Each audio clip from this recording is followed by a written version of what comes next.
Chris opens up about his journey with addiction and the role Kratom played in his recovery. He discovered this plant native to Southeast Asia during his search for alternatives to prescription pills.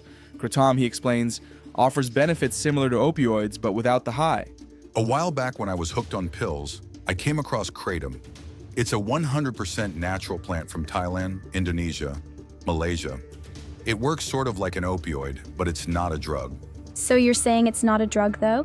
Well, it's semantics. It's been around for 2,000 years.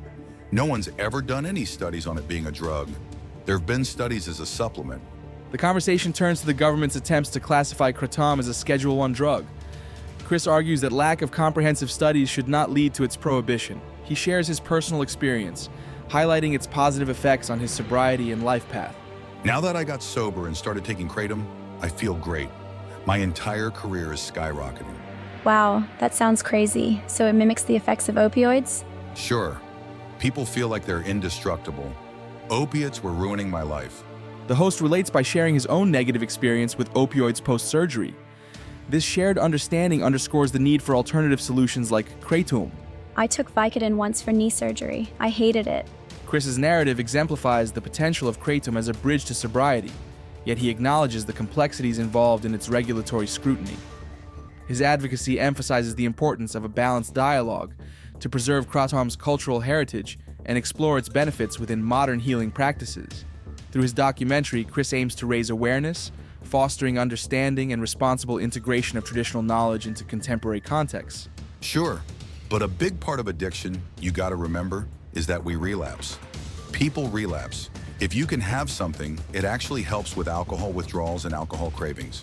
In the evolving landscape of pain management and addiction recovery, Kratom emerges as a compelling alternative. Chris, an advocate for its benefits, shares insights from both personal experience and political discussions. Chris acknowledges the stigma surrounding Kratom, often misunderstood due to its association with opiate receptors. However, he stresses that unlike traditional opiates, Kratom does not bind as strongly, reducing the risk of dependency. That seems really bizarre that you would have a problem with drugs and then this would help you.